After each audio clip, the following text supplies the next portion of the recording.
ඒක ක්‍රම කිහිපයකට අපිට විසඳ ගන්න පුළුවන්. ඒ අතර මම ලේසි ක්‍රමයක් කියලා දෙන්නම් මෙහෙම. ඒකට කලින්ම ඔයා බලන්න x වර්ගයේ සංගුණක එකද කියලා. හරි මේක ඕනම කෙනෙකුට තේරෙනවා. x වර්ගයේ සංගුණක එකද කියලා බැලුවා මුලින්ම x වර්ගයේ සංගුණකය බලන්න මුලින්ම එකද කියලා. එහෙම නැත්නම් එක නෙවෙයි නම් අපිට එක බවට පත් කරගන්න අවශ්‍ය වෙනවා. මෙතන නම් ළමයි x වර්ගයේ සංගුණකය 1යි. මෙතන තියෙන ගානේ x වර්ගයේ ධන 4යි x ඍණ 20. අන්න x වර්ගයේ සංගුණකය කියන්නේ මොකක්ද කියලා ළමයිට හිතෙන්න පුළුවන්. ළමයි සංගුණකය කියලා කියන්නේ මේ x වර්ගයේ පදේ ඉස්සරහා ඉන්න එක්කෙනාට අපි කියනවා සංගුණකය කියලා. මෙතන x කියන එක්කෙනාගේ සංගුණකය 4. මේ x වර්ගය කියන පදේ ඉස්සරහා කවුරුත් නැහැ. ඒ කියන්නේ පේන්න නැහැ කියලා කියන්නේ අපි දන්නවා. ඒක ඉස්සරහා ඉන්නේ 1 කියන සංඛ්‍යාව. බැරි වෙලාවත් මෙහෙම තිබ්බොත් අපි ගමු සමීකරණයක් 2x වර්ගයේ ධන 4x ඍණ 10 සමානයි බිඳුව කියලා දෙනවා. හරි මේ ගාන විසඳන්න කලින් ඔයා මුලින්ම බලන්න x වර්ගයේ සංගුණක එකද කියලා. අනේ x වර්ගයේ සංගුණක එක නෙවෙයි මෙතන තියෙන්නේ 2. එහෙනම් මට සිද්ධ වෙනවා සියලුම පද ටික දෙකෙන් බෙදාගෙන යන්න. හරි බිඳුවක් දෙකෙන් බෙදුවට වැඩක් වෙන්නේ නැහැ. 2 දෙකෙන් බෙදුවොත් මෙයාට කැපිලා ගිහිල්ලා x වර්ගය වෙනවා. 4 දෙකෙන් බෙදුවොත් මට එනවා 2x කියලා. ළමයි 10 දෙකෙන් බෙදුවොත් මට එනවා 5යි සමානයි බිඳුව දෙකෙන් බෙදුවොත් බිඳුවයි කියලා එනවා. පැහැදිලිද? පළවෙනි පොයින්ට් එක තමයි x වර්ගයේ සංගුණක එක වෙන්න ඕනි. එහෙම ආවේ නැත්නම් ඒ තියෙන ගානින් බෙදලා x කියන එක්කෙනාගේ ඉස්සරහා කවුරුත් නැති කරගන්න ඕනි. මේ ගාන x වර්ගයේ සංගුණක එක වෙලා තියෙනවා. එහෙනම් මෙතනින් x කියන පදේ ගන්න මෙතනින් ළමයි මෙතන තියෙන වර්ගය අමතක කරලා පැත්තකින් ලියා ගන්න. හරිද? මේක හොඳටම තේරෙනවා. මෙතනින් ගන්න x කියන පදේ x කියන x වර්ගයෙන් x කියන එක්කෙනා ගත්තා. හරි මෙතන තියෙන වර්ගයේ පැත්තකින් ලියා ගත්තා අමතක කරලා. ඊට පස්සේ මේ x කියන පදේ සංගුණකය අරන් දෙකෙන් බෙදලා මෙතනින් දාන x වල සංගුණකයේ 4යි ඒක දෙකෙන් බෙදුවට පස්සේ මට එනවා 2යි කියලා. ළමයි මෙතන තියෙන ලකුණම තමයි මෙතන දාන්නේ. එහෙනම් මට එනවා x ධන 2යි කියලා. හරිද? ඊට පස්සේ අර අමතක කරපු වර්ගය දෙන්නටම වරහණක් දාලා වර්ග කරන්න. හොඳටම තේරෙනවා මොකද්ද මං කිව්වේ? x කියන එක්කෙනාගේ x වර්ගයේ සංගුණකයේ වර්ගය අමතක කරලා x වර්ගයේ වර්ගය අමතක කරලා මෙතනින් x කියන පදේ ගත්තා. මෙතන තියෙන x වල සංගුණකයේ දෙකෙන් බෙදලා මෙන්න 4 දෙකෙන් බෙදලා මෙතනට දැම්මා. මේ උඩ තියෙන ලකුණත් එක්ක. ඊටු ටික හැම ලියාගෙන යන්න. එහෙනම් මට එනවා ඍණ 20. ඊට පස්සේ මේ තියෙන ටික හැම ලියාගෙන ගියා මෙන්න මෙතනට දාපු සංඛ්‍යාව වර්ග කරලා අඩු කරන්න. ළමයි මෙතනට ආවේ 2 කියන සංඛ්‍යාව 2 වර්ග කළොත් මට එනවා හිතෙන් හදන්න පුළුවන් මම පළවෙනි පාර හින්දා මේ ලියලා පෙන්නන්නේ 2 වර්ග කළොත් මට එනවා 4යි. අන්නේ 4 කියන සංඛ්‍යාව අඩු කරන්න.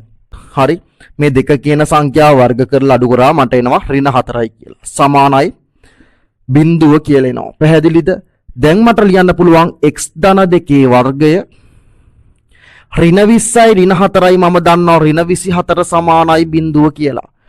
ළමයි x ධන 2 වර්ගයේ මෙතනින් දාගත්තා. ඍණ 24 එහා පැත්තට යද්දි ධන 24ක් එනවා.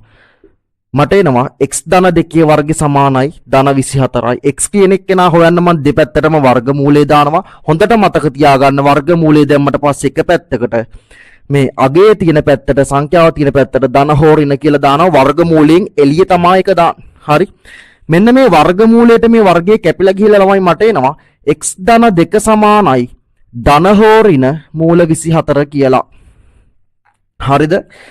මේ වර්ගයට වර්ගමූලයේ කැපිලා ගිහිල්ලා මට එනවා x ධන 2 සමානයි ධන හෝ ඍණ මූල 24 කියලා. හරි මං කෝ මෙහෙම ධන සංඛ්‍යාවක් නම් උස්සල එහා පැත්තෙන් තියන්න පුළුවන්. එහෙම තියද්දි ධන නම් ඍණ වෙනවා ඍණ නම් ධන වෙනවා. ලකුණ මාරු වෙනවා.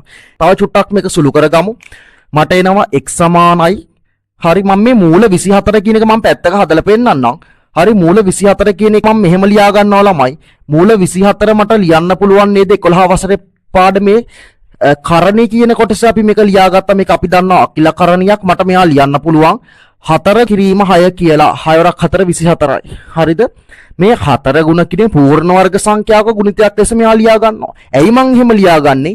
මට ගාන දීලා තිබ්බා මූල 6 සමානයි 2.45යි කියලා. පැහැදිලිද? මට මෙතන ඉංගියක් දීලා තිබ්බා ගානේ මූල 6 සමානයි 2.45යි. මම මූල 24 යගේ දන්නේ නැහැ. අපිට සන්නිකර්ෂණ ක්‍රමයෙන් හොලුවා. හැබැයි ගානේ දීලා තිබ්බා මූල 6 සමානයි 2.45යි කියලා. පැහැදිලිද? හොඳට තේරෙනවා මේ කොටස. එතකොට මම මේ 24 කියන එක නා ලියාගත්ත ළමයි පූර්ණ වර්ග සංඛ්‍යාව අපි 4 ගමු. 4 වරක් 6 කියලා.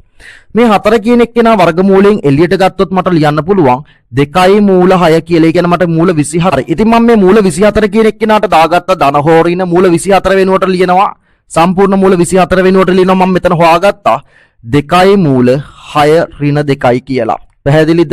ඔන්න x වලට ළමයි මට උත්තර දෙකක් එනවා. x සමානයි ධන හෝ ඍණ 2 මූල 6 ඍණ 2. ඒ කියන්නේ මේක එක කොටසක් එනවා ධන පාර්ට් එකක්. අනිත් කොටස එනවා ඍණ කොටසක්. තේරෙනවද? දැන් මට ලියන්න පුළුවන් x සමානයි 2 ගුණ කිරීම අන්න මූල 6 යගේ දීලා තිනවා මට 2.45යි මම මෙතන මූල 6 වෙනුවට දාගන්නවා 2.45යි කියලා. ඍණ 2යි කියලා එනවා. හරි. x සමානයි අපි මේක දෙකෙන් ගුණ කරමු 2 5 10න් බිංදුව එකක් ඉතුරුයි 4.9යි බිංදුව ඍණ 2 කියලා. x සමානයි මට එනවා 2.9යි බිංදුව කියලා. හරි මම 2.9 ලියන්නම් මට එනවා x සමානයි 4.9යි බිංදුවෙන් දෙකක් අඩු කරාම මට එනවා 2.9යි කියලා. හරිද? මම යනවා x ගේ අනිත් උත්තරේ හොයාගන්න මට x වලට ආන්සර්ස් දෙකක් එනවා. හරි? මෙතන මම දාගත්ත x සමානයි ඍණ 2. මට එනවා x සමානයි ඍණ 2 මූල 6. හරි? ධන 2 මූල 6 උත්තරය ආව 4.9යි. එහෙනම් මෙතන එන්නේ ඍණ 4.9යි බිංදුවෙන් අඩු කරනවා ඍණ 2. හරි මේ දෙන්න එකතු කළොත් ළමයි මට එනවා බිංදුව නම් වැඩක් නැහැ ඍණ 4.9ට එකතු කරන්න ඍණ 2.0ක් මට එනවා ඍණ 6.9ක් කියලා එන ආන්සර් එක එනවා x සමානයි ඍණ 6.9